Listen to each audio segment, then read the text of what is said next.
Հայկ Կոնջորյանի եղբայրն ու կինը, Աննա Գրիգորյանի ամուսինը, Գարիկ Սարգսյանի քեռին, Լևոն Քոչարյանի հայրը եւ այլ խորհրդարանական ելույթների առանցքում էին։ Մինչդեռ շարունակում էր քննարկվել ազգային ժողովի նախագահի տեղակալի պաշտոնում Հայկ Կոնջորյանի ընտրության հարցը։ Բայց երկրորդ օրն է ընդդիմության խոսույթն ուղղված է հայփոստում նրա կնոջ աշխատավարձի չափին ու կառույցի վիճակին։ Եթե տնօրենը լավ է աշխատում, ուր է արդյունքը։ Հայփոստի դիտորդի խորհրդի նախկին անդամ Բաբկեն Թունյանը փորձեց լույս սփռել։ Տնօրենները հայփոստում միշտ ընտրվում են մրցույթով եւ մրցույթը անցկացնում է ոչ թե հայփոստի ղեկավարությունը,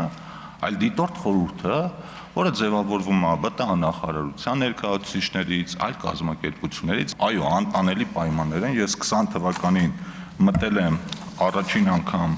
հայփոստի շենք, ձեզնից շատերը մտածել ունեն Սարյան փողոցի վրա գտնվող հայփոստի շենքը։ Այս նկարները կարամ ձեզ փոխանցեմ, որ ոնց որ Գրոզնին լիներ պատերազմից անմիջապես հետո ստացել են բազմապատիկ ավելի մեծ աշխատավարձներ, ու էլ չասեմ, որ նախկին պաշտոնյաների բոլոր հնարավոր հարազատները այդտեղ մի հնարավորի պաշտոնի վրա գրանցված են էլի բարձր աշխատավարձերով։ Պարոն Կոնջորյանը գնում է տուն, շատ լավ է, երջանիկ ապրեք այդ տանը, այն գնում է 54 միլիոն դրամով։ Լրատ հետքը, եթե չեմ սխալվում, այո, հետքը բացահայտել էր, որ նմանատիպ տունը այդ հատվածում արժե մոտ 75 միլիոն դրամ։ Այսինքն էականորեն ցածր։ Հիմա միգուցե որևէ մեկի մոտ հարց առաջանա, իբր այստեղ ինչ խնդիր կա, որ։ Խնդիրն այն է, որ եթե մինչև 55 միլիոն դրամով է ձեռք բերվում տուն կամ բնակարան, ապա օգտվում ես եկամտահարկի հետ վերադարձի մասին օրենքից։ Պարոն Կոնջյան, նախր ձեր կինն էլ այդքան բարձր աշխատավարձ է ստանում։ Դուք էլ շատ ցածր աշխատավարձ չեք ստանում, ինչպես մենք բոլորս։ Կարիք կար այդպես խաբել։ Դե մոտ ընկալում է ոնց որ թե հայփոստի գործունեության վերաբերյալ լսումներա կամ քննիչ հանձնաժողովի եզրափակիչ մաս ենք ինչ-որ լսում։ Ժողովուրդ ջան, հարցեր ունեք, բոլոր լծակները, ռեսուրսներ ունեք դուք արդեն որպես իշխանության մաս օրենսդիր, քննիչ հանձնաժողովներ ստեղծեք, հրավիրեք համապատասխան պաշտոնյաներին, տվեք հարցադրումները, ստացեք հարցադրումները, գոհ մնացեք կամ գոհ մի մնացեք, եկեք ստեղից ձեր ելույթներն ունեցեք։ Հիմա ասենք ինչի մասին ենք մենք ընդհանրապես խոսում։ Խոսելով կառավարման արդյունավետության մասին, Ուժեղ Հայաստանի падգամավորները հեծի աշխատանքը որպես օրինակ ներկայացրին։ Ռոմանոս Պետրոսյանի ի վերջո մասնագիտական կարիերայի տեսանկյունից որն էր այն չափորոշիչը, ըստ որի դուք գնահատեցիք, որ հենց ինքը կարող է լինել լավագույն կառավարիչը։ Հեծի կառավարումը տապալած մարդիկ եկել են այստեղ խոսում են հայփոստի կառավարումից։ Այսքանը հայփոստի ասել է թե Հայկ Կոնջորյանի ընտրության մասին։ Ամբիոնի մոտ հնչած մյուս ելույթներն ու բանավեճերը նախընտրական ու հետընտրական հայտարարություններին էին վերաբերում։ Օրինակ 300,000 ադրբեջանցիների վերադարձի վերաբերյալ ընդդիմության թեզին, որոնց մասին նախընտրական գովազդները վախի մթնոլորտ են ստեղծել քաղաքացիների մոտ, կարծում են կառավարող խմբակցության ներկայացուցիչները։ Հայաստանի Հանրապետության տարածքում երբևիցե չի ապրել 300,000 ադրբեջանցի։ Հետևաբար նույնիսկ եթե տրվենք Ուժեղ Հայաստանի ըստ իսկ կոնսպիրոլոգիական խոսույթին, մեկը 300,000 ադրբեջանցի չի կարող վերադառնալ, որտեղ ստեղից չի գնացել 300,000 ադրբեջանցի։ Իսկ Լևոն Քոչարյանին անընդունելի ու անիրական է թվում Ռուբեն Ռուբինյանի բարեկիրթ լինելու մասին կոչը։ Ասում է իր հոր նկատմամբ ապօրինի սահմանափակումները, տարբեր հարթակներում նրա հասցեին բացասական գրառումները հակառակի մասին են խոսում։ Հիշատակեց նաև Ռուբինյանի հոր կալանավորման մասին պատմությունը։ Չի բացառում, որ անմեղ է եղել, բայց վստահ պնդում է, որ նաև մեղավորներ են եղել։ Մի մարդ, եթե հաստատ անմեղ չի, ձերբակալվելու դատական գործը իր հետ կապված եղել է, իմ խորին համոզմունքով դա Նիկոլ Փաշինյանն էր։ Ես ձեզնից յուրաքանչյուրին կոչ եմ անում, ունենալ ձեռքին ինչ-որ բան, ինքնապաշտպանությունը կազմակերպելու համար։ Կլինի փայտ, կլինի քար, չգիտեմ ինչ։ Եղել է մարտի 1-ին, առավոտը մինչև որևէ զոհ լինելը։ Լավ։ Եվ շարունակեմ, այս հնարավոր է, ժողովուրդ, հնարավոր է, իրականում այս ժամանակ, երբ որ ձեր վարչապետը այս հայտարարությունները անում էր, քարեր վերցրեք, բարիկադներ սարքեք, պաշտպանություն ստեղծեք, հիշացնեմ, չի եղել ոչ մի զոհ։ Ու նաև ուզում եմ հիշեցնել, առաջին զոհը եղել է ոստիկան ու ընդհանուր 190-ից ավել ոստիկան է այդ օրը տարբեր մարմնական վնասվածքներ ստացել, այրվածքներ, տարբեր բեկորային վնասվածքներ ու քաղաքացիական անձ 32 հոգի։ Ես շատ ցավում եմ այդ օրվա իրադարձությունների համար, բոլոր զոհերի համար, բայց երբ որ այստեղ գալիս եք դրանից խոսում եք, խնդրում եմ նաև արդարությունը փորձեք պահել։ 2008 թվականի մարտի 1-ի առավոտյան ժամը 6-ին հատուկ ջոկատայինները եկել են, սկսել են բոլորին ծեծել, դուբինկեքով ծեծել։ Մարդիկ փախել են հետևներից վազելով, ծեծելով լարել են մարդկանց։ Հիմա խնդրում եմ ինձ ասել, այդ մարդիկ ինչ էին արել, ինչի են հատուկ ջոկատայինները առավոտ ժամը 6-ին եկել այդ մարդկանց դուբինկեքով զղկել։ Բացատրեք ինձ։ Հաջորդը ներողություն։ Ընդ որում ուշադրություն դարձեք, էլի խնդրում եմ այս իմ նկարագրածը համեմատեք վերջին տարիների իրադարձությունների հետ։ Ասենք 2 տարի առաջ մարդիկ եկել էին արքեպիսկոպոսի գլխավորությամբ,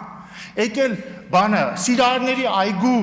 զաբորները ջարդել էին, ուզում էին գային ազգային ժողովի վրա, այդ ընթացքում ոստիկանությունը հատուկ միջոց մի ընդհատեք, հատուկ միջոց կիրառեց, դուք դա համարում եք ցեղասպանություն, բայց քնած մարդկանց առավոտվա ժամը 6-ին գալ դուբինկեքով սատկացնելը համարում եք, գիտեք ինչ կա, որ նորմալ է։ Սա խնդիր է, պարոն Քոչարյան, սա խնդիր է։ Հաջորդը։ Ընդ որում հետո դնում եք ձայնագրություն, որ Նիկոլ Փաշինյանը ասում է իրեր վերցրեք, որ պաշտպանվեք։ Իհարկե պետք է իրեր վերցնեն, որ պաշտպանվեն, որտեղ ինքն է պաշտպանվեն, որովհետև դրանից մի քանի ժամ առաջ հատուկ ջոկատայիններ եկի հարձակվել են մարդկանց վրա։ Ռուբինյանը հիշատակեց մի այդ վճիրն այն մասին, որ 10 մահերի պատճառը եղել է ղեկավարությունը։ Կառավարող խմբակցության падգամավորները անարձագանք չթողեցին նաև ընդդիմության այն մեղադրանքները, թե հունիսի 7-ի լույս 8-ի գիշերը ժամը 2-ին արդեն Նիկոլ Փաշինյանը հայտարարել է հաղթանակի մասին։ Հիշեցրին Սամվել Կարապետյանի ձևավորած կառավարությունն ու կառավարության կողմից ընդունած օրենքները, նաև քարոզարշավը խոչընդոտելու փորձերը։ Այս մարդիկ դեռ խոսում են վարչապետի հայտարարության մասին։ Դուք ձեր հակասահմանադրական վարչապետի տեխնացուին, օտարերկա 2 անձնագիր ունեցող, վարչապետով էիք դիմում։ Հիմա եկել էստեղից խոսում եք ճշմարտության եւ ինչ-որ վեհ գաղափարների մասին։ Օրակարգից դուրս չմնաց նաև թուրքերի հանդիպած լինելու հարցը։ Գառնիկ Դավթյանը խոսեց իրենց ենթադրությունների մասին։ Ես աշխատելով Արցախում շատ լավ գիտեմ, որ Թուրքիա գնացած մեր հայ երիտասարդները բազում անգամ հավաքագրվել են, բայց չգիտես ինչի պարոն Ռուբինյանը դա հերքեց։ Հաջորդը Ինչ է հերքեցի։ դուք ասացիք, որ դրա հետ կապ չունեք, այդքան բան։ Չգիտեք ինչի հերքեցի, պետքա ձեզ հորդորեմ ավելի ուշադիր լինել ձեր խոսքերի մեջ, որովհետև ես օրինակ այսպես իմի կբերեմ ձեր ելույթը։ Այդպես էլ չհասկացանք պարոն Դավթյանը ինչով էր զբաղվում ադրբեջանցիների հետ Թիֆլիսում, բայց չգիտես ինչու նա դա հերքեց։ Շատ տարօրինակ մի ընդհատեք ինձ։ Ուշադիր եղեք ձեր հայտարարությունների մեջ։ Պարոն Ռուբինյան, ես այլևս չեմ դատապարտում, որ դուք Ստամբուլում թուրք եք տեսել, որովհետև պարզվեց, որ մեր ընդդիմադիր գործիչներ, օրինակ պարոն Դավթյանը ոչ միայն ադրբեջանցի է տեսել, այլ նաև ադրբեջանցիների հետ երկխոսության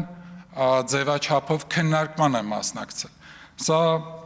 ազատում է նաև այն մտքից, որ մենք ձեզ պետք է դատապարտենք, որ դուք տեսել եք որևէ թուրքի։ Ընդդիմադիր խմբակցությունները հայտարարեցին Հայկ Կոնջորյանի տեխնացությանը դեմ լինելու մասին։ Ելույթների ավարտին տեխնացուն բարձրաձայնեց ընդդիմության վախերը։ Դուք վախենում եք, հարգելի գործընկերներ, որ ես այստեղից բարձրանամ այստեղ։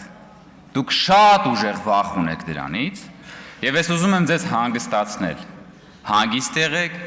եթե ես ընտրվեմ, խոստանում եմ ձեզ համար ապահովել հաճելի ժամանց եւ եկել եք ինձ մեղադրում եք, որ իմ կինը աշխատում է եւ ստանում է աշխատավարձ, այնինչ ձեզանից պահանջում են $200 միլիոն թալան։ Հարցի քննարկման ավարտից հետո տեղի ունեցավ քվեարկությունը, որին մասնակցեց 91 падգամավոր։ Կոնջորյանի տեխնացությանը կողմ քվեարկեց 63, դեմ 28 падգամավոր։ Այսպիսով Հայկ Կոնջորյանն ընտրվեց 9-րդ գումարման ազգային ժողովի նախագահի տեղակալ։ Շնորհակալություն վստահության համար։ Քաղաքացիական պայմանագիր խմբակցության հաջորդ տեխնացուն Վահագն Ալեքսանյանն էր։ Իր ելույթում նա անդրադարձավ նախորդ տարիների ձեռքբերումներին սոցիալական, տնտեսական, ռազմական, քաղաքական ոլորտներում։ Կարևորեց հատկապես օգոստոսի 8-ի համաձայնագիրը, խոսեց 8-րդ գումարման խորհրդարանի վարկանիշի մասին։ Այն ցածր է եղել, բայց նախորդ խորհրդարանը ըստ Ալեքսանյանի տվել է կարևոր հարցի վերջնական լուծումը։ Իսկ հարցը հետևյալն է. Որն է մեր հայրենիքը։ 8-րդ գումարման խորհրդարանի աշխատանքների ընթացքում, որ տեղի է ունեցել կարելի ասել առաջին լուրջ քաղաքական բանավեճը եւ առաջին լուրջ քաղաքական հակամարտությունը։ Միջև այդ տեղի ունեցածը մեր թիմակիցներ եւ նաեւ վարչապետը շատ հաճախ ասում են, որ մենք բոլորս եղել ենք դաշնակցության տարբեր թևերի ներկայացուցիչներ։ Եղել է դաշնակցություն ՀՀԿ, դաշնակցություն ելք, օրինակ, չգիտեմ, հակամարտություններ, կոռուպցիայի թեմայով, այս մի թեմայով, այն մի թեմայով, բայց Հայաստանի Հանրապետության համար, Հայաստանի Հանրապետության ապագան կանխորոշող հարցով առաջին բանավեճը, առաջին բախումը տեղի է ունեցել հենց այս խորհրդարանում։ 8-րդ գումարման խորհրդարանում, այս դահլիճում, բայց 8-րդ գումարման խորհրդարանում։ Ես հիշում եմ, որ հենց այս ամբիոնից Հայաստանի Հանրապետության վարչապետը մի հայտարարություն արեց։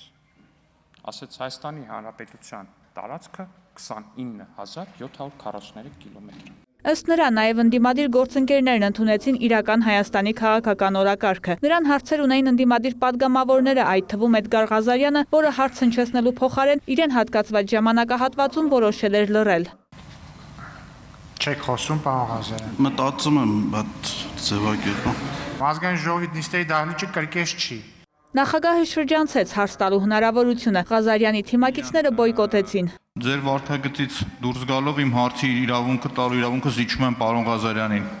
Դուք չեք կարող զիջել իրավունք։ Տեղի տալով Նարեկ Կարապետյանի միջնորդությանը Ռուբինյանը կրկին հարցի իրավունք տվեց Ղազարյանին, որը դարձյալ հարց չհնչեցրեց։ Չգիտեմ, այստեղ առանձնացրել էի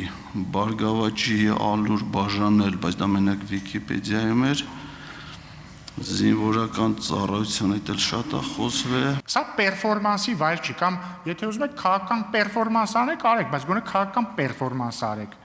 Հիմա ինչ ձեր կարծիքով, որ հիմա դուք խոսք վերցնեք, գաք այդտեղ 10 րոպե լռեք, ես պետք է ասեմ, լավ, սպասենք, երբ Էդգար Ղազարյանը գալիս այդտեղ 10 րոպե լռում, հա, ելույթի ժամանակ։ Բարգավաճ Ալյուր, պարոն Ղազարյան, ես հասկանում եմ դուք ինչ եք ցիտում, դուք ցիտում եք ինչ-որ մամուլի տարբեր էջերում տեղ գտած կոնկրետ ձեր պարտական հոդվածներ, եթե դեմ չեք, կխնդրեմ այդ ամեն ինչը ձեր անունից հնչեցնեք, ձեզ դատի տամ, որտեվ ես իմ կյանքում ոչ մի մամուլի զրպարտության համար դատի չեմ տվել, որտեվ գտել եմ, որ կարելի է խուսափել դրանից, որպեսզի լրատվականներին ծանր իրավիճակի մեջ չդնենք։ Ես իմ կյանքում երբեք Ալյուր բաժանելու որևէ գործընթացի մեջ ներգրավված չեմ եղել, դա հերթական սուտն է։ Ալյուրի գողության վերաբերյալ զրպարտությունից մինչև Լևոն Քոչարյանի երիտասարդության տարիների արկածներ թիկնապահների ուղեկցությամբ, ոստիկաններին կեղտ անվանելուց մինչև ռազմական բյուջեի փոփոխություններ, Ալեքսանյանի մեկնաբանությունները տարբեր հարցերի շուրջ էին։ Դրան հաջորդած ելույթները բազմաթիվ, իսկ դրանք չավարտվեցին։ Ամբիոնից ելույթ ունենալու համար գրանցվեց 46 падգամավոր։ Վարդուհի Արզումանյան, Արամ Հարությունյան, լուրեր։